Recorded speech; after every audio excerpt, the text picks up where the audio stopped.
Hey everyone, how's it going? SiTTinLo, just hanging out in the garage, coming to you guys with another video. I know it's been a little while since we've been working on this thing, but you know, I've been having to prioritize and do a lot of other stuff around the house. And you know, this is the you know, spring season in Michigan here, so I've had to do a lot of yard cleanup and a lot of other stuff around the house just to, you know, get up to snuff. I don't know if you guys can see back there, but way back there, had a few big old trees come down over the early springtime, so you know, had a lot of cleanup to do with that, and you know, just been enjoying other stuff. But I found a couple hours of free time today to where I could actually work on this thing a little bit, so I'm going to try to, you know, push forward on this thing a little bit. Now, I haven't touched this thing literally since the last time I saw you guys, and that was early January, and it is now early May. So literally I have not touched this thing ever since. But I did, I hooked the battery up, and much to my delight, the thing fired right up like I drove it, like I started it yesterday. But much to my dissatisfaction was power steering line. Come to find out, you know, this thing, I've had this thing running for months and months and months, and no leaks in that department. And then all of a sudden I come out here to mess with it the other day, throw the battery on it, hit the key, start it up, and you know, 2 minutes later I got a huge puddle of power steering fluid. And the only thing I could really come up with was on the power steering lines, where it's got this little plastic divider to, I guess, isolate the two and keep it from touching and vibrating or whatever. But you can see on this side it's like a bunch of rust, corrosion on it. So, and as far as I can tell, that is where like the leak originated from. So I'm still not entirely certain on that, so got to do some new power steering lines as well. But I might just go to a junkyard and try to salvage some of those. I actually have been going to junkyards here and there and trying to find little pieces and parts here I'm needing to complete this project, but kind of striking out in a few departments. Like, for example, the radiator for this truck is, you know, the original radiator. It did not, this truck, when I got it as a roller. It did not come with a fan shroud, so I've had to search the junkyard for a fan shroud. And it turns out that the V8 radiator fan shrouds and the radiators are different than the V6. You would assume they were all the same, but no, they're definitely not. I guess the V8 has a bigger radiator for more cooling capacity or whatever, which makes it a little bit wider than the V6 radiator, thus making the fan shroud a little bit wider. So fan shroud that I went and got at the junkyard ain't gonna work, so I'm honestly pondering just getting the electric fan set up anyway, because I mean, I have the computer tuned for the to enable the electric fans to work. So you know, if I keep messing with this fan shroud stuff and nothing works out, I'm just gonna gap that fan and get some electric fans, which I probably should do anyway. But anyway, as far as working on this thing today goes, oh, like I said, I've been going to junkyards and picking up little pieces and parts. One thing I wanted to change is this is the shifter linkage for the transmission here. Now, I don't know if you guys will be able to see underneath because there's very little light, but the one on the transmission is, you might be able to see, it's all kind of ghetto rigged, and that was one thing I noticed right from the get-go. But I mean, it worked, but you know, if we're trying to make this thing work right, we might as well put the new piece on. So I'm gonna start with that. So let's get to it, you guys. All right, so now that I got this old shifter linkage out, you guys can probably better see what I'm talking about here. This one's got this fab-tastic nut and bolt and screw type deal going through it, which I guess it works. But the original one has this nice ball and socket deal on it, to where the cable just pops right on the end of it. And this is kind of what I'm going for. This, I don't even know how you mess that up to where you need to fabric cobble something like that. The only thing I can really think of is you know, the engine and trans that I got came from a different truck. For all I know, they were Baja and beating the piss out of this thing and just broke that. I don't know. So anyway, this is what I'm going for. This is hacktastic, so let's go ahead and get this one put on there. All right, so we got our new shifter linkage on and we're all good there. And to change that, if you guys are curious, all you need to do is really put a 15mm socket on this. And I use some channel locks to just kind of grip this bugger here, because obviously, you know, that thing moves and you don't want to be just reefing on this thing and maybe damage something internally there. So I grabbed some channel locks to hold this guy here, 15mm nut, spun it right off, put the new one on, spun it back tight. Simple as that. But anyway, we're all good now. We can go ahead and get that new shifter cable that I got installed now. So let's go ahead and do that. Alright guys, so here's the shifter cable I picked up, and I've had this shifter cable for a while now. I just haven't really found the time to work on this thing. But anyway, for anyone that needs the part number for that, there you go. And the funny thing is about this cable here is I had to replace this exact same cable on my red truck. I don't know if you guys can see it hiding out back there, but I had to replace the shifter cable on my red truck about 4 or 5 years ago. And I remember exactly what I paid for it. I paid $48 for it. Now, in today's awesome world, this cable is $95.39. So, hooray for inflation, I guess. Anyway, I digress. But anyway, I needed the shifter cable because, I don't know, they just have this common problem of just kind of rotting out underneath the carpet there. I think it's just from, you know, being in Michigan and people getting snow on their feet and whatnot, and and carpet gets all wet. Moisture stays trapped under the carpet, thus rotting the cable. I don't know, but anyway, need to put this cable in. We just got our new shifter linkage put on, so let's go ahead and throw this thing in real quick. Plus, I also wanted to wait till a nice warm day to put this in anyway, because, you know, some of these little plastic bits on the ends of these cables are kind of fragile. You don't want to do it on a frigid, ice cold day and risk breaking them. You know, cold weather and brittle plastic just don't mix well. So anyway, keep yapping. Let's go ahead and start put this thing on. All right, so I got the carpet all peeled back so I can get this shifter cable in, and just wanted to point out, you can see just how solid the floors are in this truck. You know, there's no patches, no nothing. It's this little bitty spot right there. But anyway, to get the shifter cable in, you know, ideally you would want to pull the seats out, but I've done this before in the past without. Like I said, in the red truck, I've had to replace the cable and I was able to get it done without. So all I do is I pull the carpet back and I take a bungee cord and just use it to hold the carpet back, and that gives you access to this big giant hole that the shifter cable drops through. So let's go ahead and get this thing done. And then once you get the shifter cable through the hole, just kind of snake it around. You can kind of see the snail trail that the old cable left. And then just wrap it up and boom, right there to that there on there, and then boom, you're good. So yeah, let's go ahead and do that. Alrighty, you guys, so we got the new shift linkage installed, and honestly, I'm not gonna lie to you guys, the first time I put it on backwards with the ball and socket facing this way.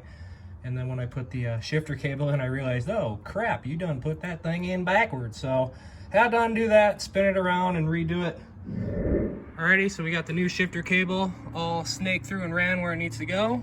We got it all connected up here. The only thing I still have left to do is I gotta put this clip on this end, and I need to also put it on the other end, because these clips, which did not come with the new shifter cable, might I add, are what actually retains and holds the cable in place. Without these, you know, the shifter cable would, you know, have a little bit of play to where it would just eventually break the little plastic tabs that are holding it. So make sure you guys keep these around and install these if you guys end up having to replace your shifter cable like I've had to do mine here. So just figured I would point that out. But we're almost done here. Like I said, everything's ran. Just got to flip the carpet back down and tuck it back in, put this clip on, put the dash back together and make sure everything works, and then move on to the next thing. Alrighty guys, so we got our new shifter cable and our new shifter linkage installed. Now all I've got to do left is just go ahead and adjust this cable a little bit, because it's going into park, going into reverse, going into neutral, going into third, and going into second, but it is not going into third because I've not yet quite adjusted it 100% yet. So in order to do that, you can see here they got the shipping tab here, and this tab here more or less just keeps it so this white, I don't know if you guys can see this white plug here, but this white, I call it a plug, but whatever, this white clip, I guess, here has teeth on it that engage on this. You can see how that is kind of sliding inward and outward. So when you have this pulled back, it's not engaging on the cable itself, it's just kind of allowing it to free ride. But once you push and engage this cable, it locks that thing into place. And then once you get it locked into place, you just slide this collar back here, and that locks that thing into place. So like I said, real simple process. It's just something that they don't do, you know, when they provide the cable. They kind of leave it up to you. And I'm kind of glad that they allow a little bit of adjustability, because if your linkage is bent or off or anything like that, or, you know, even if you're trying to put this cable in a different, you know, application, you know, it gives you a little bit of adjustment. So like I said, everything's good with that. I just got to adjust it, and then we can go ahead and try to cycle it through all the gears. All right, you guys, let's see if this thing goes through all the gears. Now, if you guys have been following along, if you remember, the truck would go into gear just fine. It just would not go back up because the cable was wasted. So we got third, first, yeah, all, park, reverse, neutral, drive, 3, 2, 1. Sweet. Back to park. Cool. So we're good to go there. Moving onward. All right, so we got our new shifter linkage, and we got our new shifter cable installed. Everything's adjusted. Everything's going through the gears just fine, so we can go ahead and just cross that off our list. So I guess sticking with the theme of doing stuff underneath the truck, I'm gonna go ahead and try to flop that drive shaft in there. At least then we will know, you know, if the drive shaft fits or not. If I have to do any adjusting back and forth with the motor, which I'm hoping, fingers crossed, I don't have to. Hopefully the drive shaft just goes right in and there's no issues, but we'll never know until we try. So I think what I'm going to do is I'm going to go ahead and get the back of the truck supported up on jack stands, give me a little more wiggle room underneath there, and I'm going to go ahead and try to stuff that drive shaft in there. So let's go ahead and try to knock that out while we're on, you know, trying to make a little bit of progress here on this here. All right, so I got the back of the truck safely supported up on jack stands. Now we can go ahead and try to get this drive shaft put in there. I painted the drive shaft literally last year.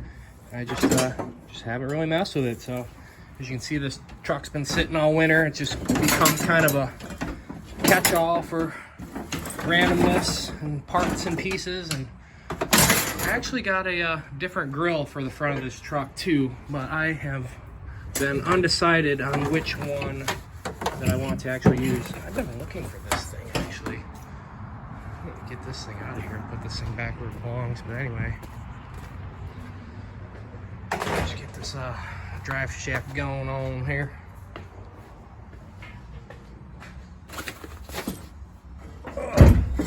Kind of heavy. I'm trying to do it one-handed, holding the camera now. Oh yeah, yeah. Whoa! Don't drop it. All right, cool. All right, drive shaft. Simple one-piece unit, should just slide right in.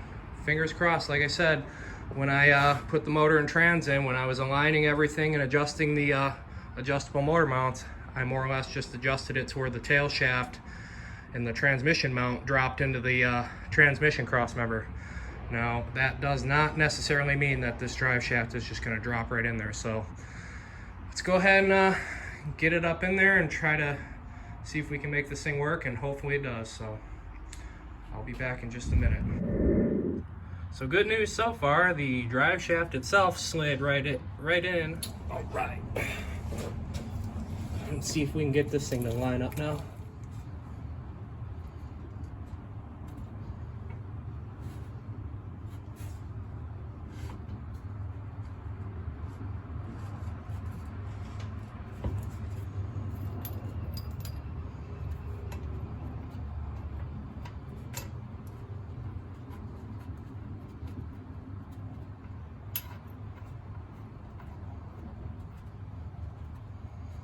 So far, so good.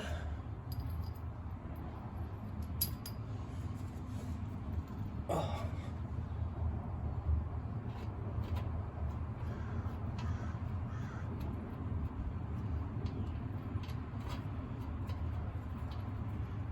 All right.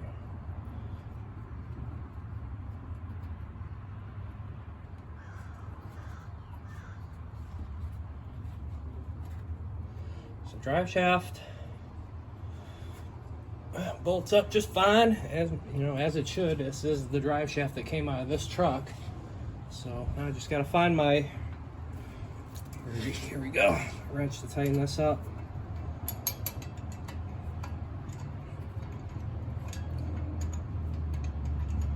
Actually, screw this. I'm gonna go get my impact in my socket. Right.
All right,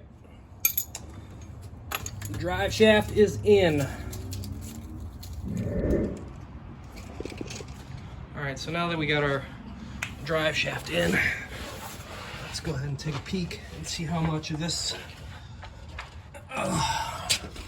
part is actually sticking out of the tail shaft. Doesn't appear to be too much. Just try to get a quick measurement. Focus, you piece of garbage. So it's just shy of 2 inches. I'd say it's about 1 7/8 inches before the transmission seal. So, and the drive shaft itself was about, to about here. So it's kind of hard to tell, but I guess I'm gonna just have to do a little bit of reading and research, and you know, I guess ask around and see how many other people have, how much stick out they have. But I said from about here to the transmission seal, I've got about 1 7/8 inches. And you can see kind of here, I'm assuming this rib here, this ring here is where it would slide, where it was riding in the old transmission. So I don't know, but anyway, drive shaft is in. And if I have to, you know, maybe I could just go ahead and slide the whole motor and trans back another 1 inch or so. But anyway, for now, I think I'm just gonna roll with it. So until I figure out what's what. But anyway, drive shaft is in. All right, so now that we know that our shifter cable and everything is good to go, our linkage is good, and it's going through all the gears, I guess the next thing we can work on doing is go ahead and piecing this dashboard and everything back together and getting this steering column all put back together. Tucking that carpet underneath that sill plate and putting the kick panel back in, and just, you know, getting this interior back together because we're pretty much all done with that. And in the meantime, while I'm doing that, I got this thing hooked up to a battery charger, because while I was, you know, doing the shift linkage and the drive shaft and a couple other things, I left the door open, which thus in turn left the dome light on. And this battery, the battery in this truck, it's just an old battery I had laying around, and I believe it is from, let's see if it says,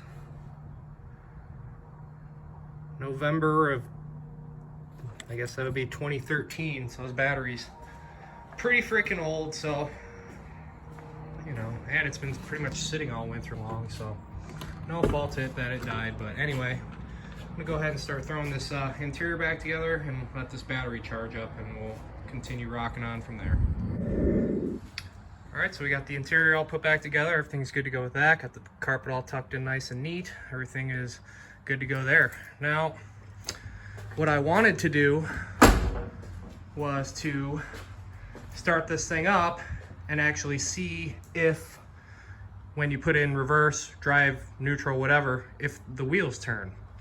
So here's what I did, and I did this off camera just to spare myself the little bit of embarrassment. But I started the truck up and you know, just put it in reverse, and the wheels started rotating very, very, very slowly. And I don't know what the deal is with that. I think it's low on fluid. So anyway, like I said, I realized then at that point that I have literally no rear brakes on this truck at this point in time. So when I put it back in neutral, freaking wheel, you know, kept spinning. So I guess, you know, the only thing that I could think of to do to get the wheels to stop was just to put it in park.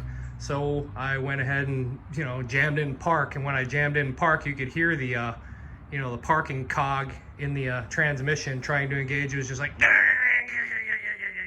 click, and then it just stopped. But, you know, luckily I didn't damage, at least I don't think I damaged the parking cog, because it is in park right now. And the drive shaft is locked in place. So, you know, hopefully I didn't do anything stupid with that.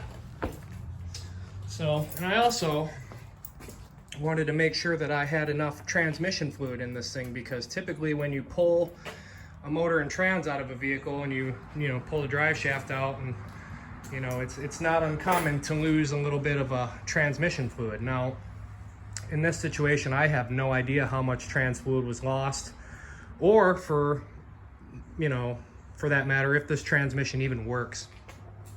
So I started to add some fluid and running around here and there and the other place, and this is my second gallon.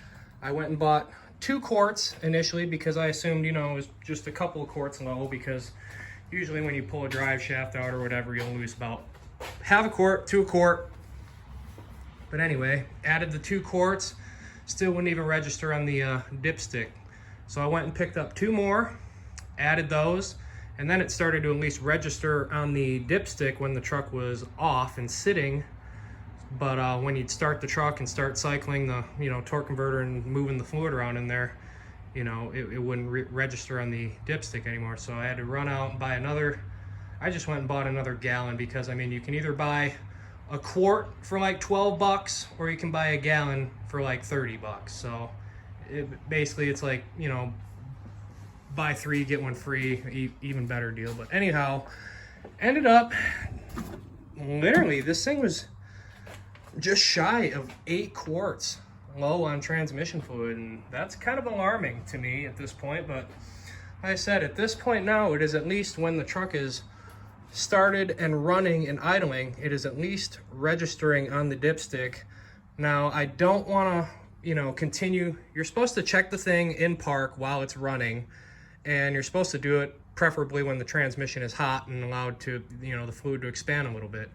However, like I said, I don't have the cooling system on this truck done yet, so I cannot run it. You know, I can't just sit here and run the thing for, you know, 20 minutes, 30 minutes or whatever. I don't want to overheat the engine or anything like that. So I've just been kind of playing it safe, starting it up, running it, letting it cycle, and, you know, let it do its thing, and then cool off a little bit. And like I said, I still got to assess this power steering fluid leak, because I don't know where the hell that is even coming from, or why it even happened to begin with. Because like I said, this thing was working fine, power steering was good, and then the truck sat all winter, and then just out of curiosity, I started the truck the other day, just to start the truck the other day, and after I shut it off, there was a big old, you know, puddle of fluid underneath there. So, and as you can see, you know, a little bit of a overspray from the power steering fluid got all over the, you know, got whipped all over by the fan. So a little bit of a mess under the hood. I mean, this is all new stuff to me. So like I said, when you're dealing with an old ass Michigan truck like this, you know, you got to expect, you know, some setbacks. So hopefully, you know, just a couple more. Like the brake line was a setback. Power steering line, obviously a setback. Trans lines, obviously a setback. Just a couple little things that I just need to button up. But like I said, we made some decent progress today so far.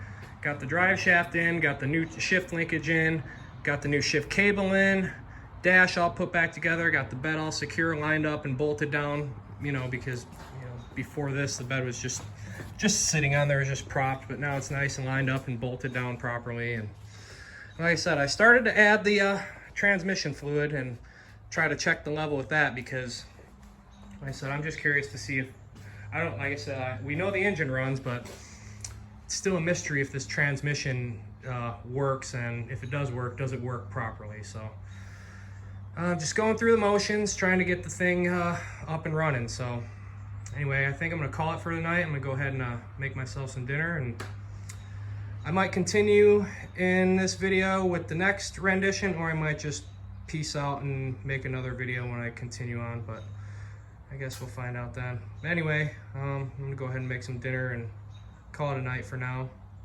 Like I said, we made some pretty good headway today, you know.